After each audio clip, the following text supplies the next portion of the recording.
आज का थीम है भगवत भक्तों को विष्णु दूतों के द्वारा सुरक्षा मिलती है। ये बात है। भूतानि विष्णो सुरपूजितानि दुर्दर्श लिंगानि महाद्भुतानि रक्षन्ति तद्भक्ति मतः परेभ्यो मत्तश्च मध्यानत सर्वतश्च। श्रीमद् भागवत छठा स्कंद। ये बोलने की जरूरत नहीं है। तीसरा अध्याय और 18वां श्लोक। यह श्लोक स्वयं यमराज जी ने कहा है। क्या कह रहे हैं? किसको कह रहे हैं? यमराज जी यमदूतों को कह रहे हैं। यमदूतों को बड़ा आश्चर्य हुआ था, क्योंकि जब यमदूत, देख सकते हैं इस फोटो में, अजामिल नाम के व्यक्ति को पकड़ने के लिए आए, जो बहुत ही पापी था, तो उसने अपने बेटे को नाम रख करके, बेटे का नाम रख के मतलब उसको बुलाते हुए नारायण बोल दिया था सहसा। तो तुरंत ही 4 भगवान के दूत यहाँ पे आ गए, जिन्हें विष्णुदूत कहा जाता है, और उन्होंने यमदूतों को कहा कि तुम इस पापी अजामिल को या इस व्यक्ति को नहीं ले। उन्होंने नहीं कहा कि पापी है, क्षमा कीजिएगा, लेकिन उन्होंने कहा तुम इसको नहीं ले जा सकते हो। तो वो है दूसरे अध्याय में वर्णन हुआ, उनके बीच बातचीत होती है। विष्णु बोलते हैं कि कैसे भी नाम उच्चारण हो, सारे अनंत कोटि जन्मों के पाप नष्ट करने वाला है। तो इस प्रकार से यमदूतों का यमपाश कट गया, और वह वापस जब यमराज जी के पास जाते हैं, तो अब यमराज जी उनको बहुत सारी बातें समझाते हैं कि भगवान के बारे में तुम नहीं जानते थे। तो उस संबंध में वह कहते हैं कि देखो, भूतानि विष्णु, विष्णु के दूत, भूत मतलब भगवान विष्णु के दूत, सुर पूजितानि, जो देवताओं के द्वारा भी पूजित है, सम्माननीय है, दुर्दर्श लिंगानी, उनको लिंगित मतलब उनका चिन्ह, उनको देखना दुर्दर्श, बहुत मुश्किल है। सामान्यतः वह दिखाई नहीं पड़ते विष्णुदूत। विष्णु की बात नहीं कर रहे हैं, विष्णु के दूतों की बात कर रहे हैं। और कौन बोल रहा है? यमराज जी बोल रहे हैं कि उनको देखना सामान्य बात नहीं, तुम्हारा बड़ा भाग्य है कि तुम्हें उनके दर्शन प्राप्त हुए, और तुम लोग उनसे झगड़ा किए, ऐसे भी आशय हो सकता है। नहीं करना चाहिए बेटा। महाअद्भुतानि, न सिर्फ उनका दर्शन अत्यंत कठिन है, बल्कि उनका दर्शन बहुत अद्भुत भी। अद्भुत क्यों है? भगवान विष्णु जैसे ही दिखते हैं। कुछ समझ रहे हैं इस बात को? अद्भुत रूप है भाई। बहुत सारी बातें होती हैं लेकिन वो अद्भुत नहीं होती भाई। दिखाई नहीं पड़े इसका मतलब ये नहीं कि वो अद्भुत है, और दिख भी गए तो क्या है, ठीक है, लेकिन अद्भुत रूप है, चतुर्भुज रूप है, पहली बात। और भगवान जैसा, और भगवान के समान शक्तिशाली भी है। तभी तो देखो देखो कितनी आसानी से तुम्हारा वो है यमपाश ने काट दिया। अच्छा, तो करते क्या है? तो कहते हैं रक्षंती। रक्षंती शब्द बहुवचन में है, यानी एक दूत नहीं है, बहुत से दूत हैं। किससे रक्षा करते हैं? तद भक्ति मतः, जो भगवान विष्णु की भक्ति मत है, अर्थात भगवान विष्णु की भक्ति करते हैं, उनकी रक्षा करते हैं। किससे करते हैं? परेभ्यो, मतलब कोई दूसरा व्यक्ति, द्वेषी व्यक्ति, उससे भगवान के भक्त उन इस जगत में उन भक्तों की रक्षा करते हैं, विष्णु के भक्तों की। मत्स्य, अरे हो सकता हो भाई जगत के लोगों से रक्षा कर सकते हो, यमराज जी से ना रक्षा कर लेंगे? तो यमराज जी कहते नहीं, मुझसे भी रक्षा करते हैं, बहुत खतरनाक व्यक्ति हूं मैं। यमराज जी पूरी तरह धर्मनिरपेक्ष है। समझ रहे हैं? कोई व्यक्ति यहाँ किसी भी धर्म को मानने वाला है, जो वास्तविक धर्म के अनुसार पाप है उसका उल्लंघन करने, उसको उसके अनुसार पाप करने वाले को दंड देते ही हैं। वो सारे मनुष्य को डील करते हैं, उसमें कोई वो भेदभाव नहीं देखते, निरपेक्ष रूप से।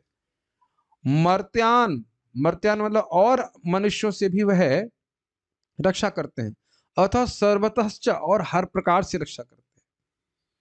तो ये भगवान के नाम उच्चारण करने का प्रबल प्रभाव है। अब आप देखिए, इसमें मैं समझ सकता हूं कि भक्त लोग अश्रद्धा करेंगे, नहीं भाई, हमारी रक्षा भगवान क्यों करेंगे?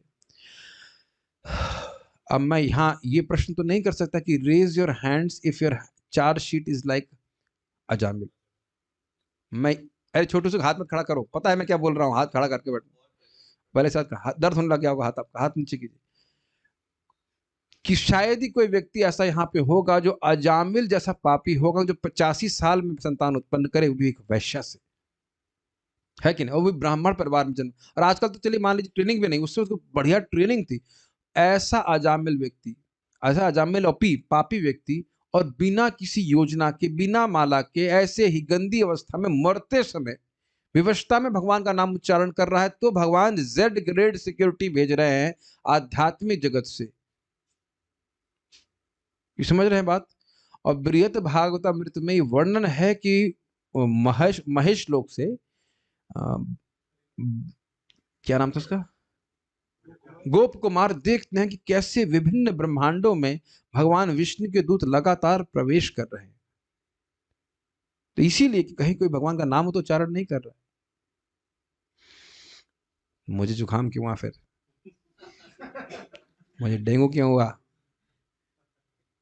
और उस गुंडे ने मुझे परेशान क्यों किया?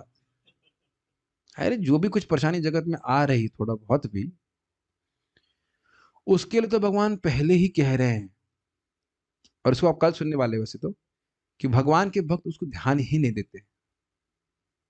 लेकिन जितनी बड़ी कठिनाई आनी थी, देखिए बुद्धि लगाई, जितनी बड़ी कठिनाई, बहुत सी कठिनाई ऐसी हैं जो हमारे जीवन से टल जा रही हैं, जो हम हमको समझ में नहीं आ रही। देखिए मैं मान रहा हूं आप लोग के मन में कुछ अश्रद्धा हो सकती है, भाई हमारे जिम देख रहे हैं कि वो जैसे अभी बांग्लादेश में भक्तों को कुछ मार दिया गया, तो तब कहाँ थे विष्णुदूत, कहाँ थे तुम्हारे विष्णुदूत, ऐसा आप बोल सकते हैं। ऐसा ऐसा कुछ लोग अश्रद्धा कर सकते हैं, लेकिन देखिए बहुत कुछ बातें भगवान की इच्छा से भी होती हैं। अभिमन्यु भी तुम्हारे गए, भगवान की इच्छा ही थी ना। लेकिन सामान्यतः भगवान के भक्तों की रक्षा करते हैं, ये बात यमराज जी बोल रहे हैं। इसको ऐसे समझ लीजिए कि क्या अर्जुन को युद्ध में कभी कोई परेशानी नहीं हुई? हुई। लेकिन आप जानते हो कि युद्ध समाप्त हो गया तो भगवान पहले क्या बोले? तुम उतरो युद्ध के रथ से पहले।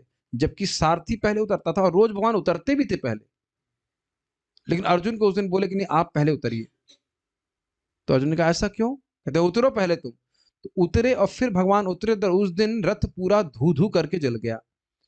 तो भगवान वहां बताए कि देखो मैं इस रथ पे आसीन था, तुम पर बहुत सारे मंत्र तंत्र किए जा रहे थे, और तुमको वो नष्ट कर देते, क्योंकि मैं उसमें आसीन था, इसलिए तुम पर कोई अनिष्ट नहीं हुआ। तो यद्यपि बाह्य रूप से कुछ परेशानी तो अर्जुन को भी झेलनी पड़ी, ऐसा तो नहीं कि कोई परेशानी नहीं थी, लेकिन फिर भी कितनी बड़ी बड़ी परेशानियों से भगवान बचा रहे थे, वह देख रहे रह पा रहे। अर्जुन नहीं देख पा रहे थे तो हम क्या देख पाएंगे? मेरी बात समझ में आ रही है? ये श्लोक एकदम सत्य है, इसको यथावत स्वीकार करना चाहिए। हम अजामिल तो कुछ भी नहीं था, आजकल के भक्त तो भक्ति कर रहे हैं तो उससे अधिक ही भक्ति कर रहे थे। तो रक्षा भगवान करते हैं, ऐसा मत सोचिएगा कि भगवान के दूत रक्षा नहीं करते। अब हम सोचिए कि हमारी नाक भी नहीं बहेगी, तो ये तो नहीं लिखा रहा है भागवत में, कहीं नहीं लिखा है कि जाप करने वाले की नाक नहीं बहेगी या उसको जुकाम नहीं होगा, बुखार नहीं होगा, ऐसा कहीं नहीं लिखा है। भगवान बल्कि गीता में बोलते मातर स्पर्शास्तु कौन्तेया शीतोष्ण सुख दुखदा आगाम पाइनो नित्यस्ताम तशक्ति, ये, लेकिन ये भगवान बोल रहे नामे भक्त प्रदर्शति, प्रत्यक्ष है कि यमदूत को से तो कोई विस्तार नहीं है, और यमदूत से बचाया। एक घटना आपको सच्ची घटना बता रहे, ऑल्दो शास्त्री के लिए तो थोड़ा समझ में आ जाएगा आपको, लेकिन एकदम सच्ची घटना है। बद्रीनारायण महाराज, आप जानते हैं बद्रीनारायण महाराज के एक मित्र थे, और ये छपा भी था इस्कॉन के एक लेख में। एक वो व्यक्ति था, वह भी इसी तरह से भक्त भी नहीं था, भक्त भी नहीं था, ऐसे बस भक्तों का संग करता, उसे भक्त अच्छे लगते, कभी कभी थोड़ा हरे कृष्णा करता, और शिव जी की पूजा से कुछ करता था। तो मरते समय, मरने का समय आ गया, तो उसको कोमा में चला गया। वो कोमा में गया, कोमा से बाहर, कोमा में गया, कोमा के बाहर, कोमा में गया, कोमा के बाहर, कोमा में गया, कोमा के बाहर, 4 बार ऐसा हुआ। चौथी बार बोला कि बद्रीनारायण प्रभु को बुलाओ, मेरे मित्र है। उस टाइम महाराज संन्यास नहीं लिए थे। तो जब प्रभु, बद्रीनारायण प्रभु जब आए, तो उनको पूछे कि वो व्यक्ति बोला वो आए थे। तो प्रभु जी समझ गए कौन आए थे। तो रिश्तेदार बोले हाँ हम भी आए थे। नहीं तुम नहीं आए थे। कौन आए थे? कहते वो बड़े खतरनाक लग रहे थे देखने में। तो जब पहली बार आए तो मैं इनको बोला कि तुम्हें जो कुछ करना है करो, मैं कृष्ण का डिवोटी हूँ बस। जबकि डिवोटी वोटी कुछ नहीं था, खाली भक्तों का एक फेवरेबल भावना था जब मौका लगे तो हम भी हरे कृष्ण डिवोटी, जहां फायदा उठाना हो। जैसे हमारे यहाँ पे लोग जहां होते हम भी प्रॉपर डिसाइपल घुस जाते हैं प्रसादम में वो इनिशिएशन तुरंत इनिशिएशन हो जाता है। तो मैं कृष्ण का डिवोटी हूँ। चले गए, पहला कोमा, फिर दूसरा कोमा, फिर उसको लेने के लिए आए। तो ठीक है तुमको जो करना करो, हमें कोई दिक्कत नहीं है, हम तो कृष्ण की डिवोटी। कृष्ण नाम सुना, फिर भाग गए। तीसरी बार फिर कोमा हुआ, फिर वो यमदूत आए, ये पापी था वो। तो कोई जो भी मुझे कोई दिक्कत है, जो कुछ कर तुमको करना हो करो। वो लोग बोल रहे होंगे तो चलो हमारे साथ इत्यादि, वो बोलते हैं, वो लोग शालीन ऐसे पकड़ते नहीं, वो बोलते, आओ बस पुलिस भी ऐसे शायद करती होगी, जो भी है, पता नहीं कितने शालीन हो तो जाने भगवान। कहने तुम जो कुछ करना है, कृष्ण का मैं डिवोटी हूँ, अब क्या कर सकते। 3 बार ऐसा हुआ, चौथी बार वो नहीं आए, चौथी बार ये विष्णुदूत आए। अब वो डिवोटी व्यक्ति है, वो 16 माला जप कर रहा है, भक्ति कर रहा है। तो उसमें कोई संदेह नहीं करना चाहिए। तो आप कहेंगे इतना देर क्यों किया भाई, वो क्या जाने। देखो अगर वह 3 बार कोमा में नहीं जाता तो शायद उसको इतना विश्वास नहीं होता,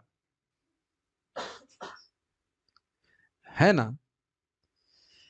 तो ये बात एकदम सत्य है, यमराज की बात सत्य है, भागवत की बात सत्य है। किसी कारण से किसी पे बाह्य रूप से घटित होते हुए नहीं देख रहे हैं तो आप इस पे शंका बस मत कीजिए, अविश्वास मत कीजिए, फिर तो ये नाम अपराध हो जाएगा।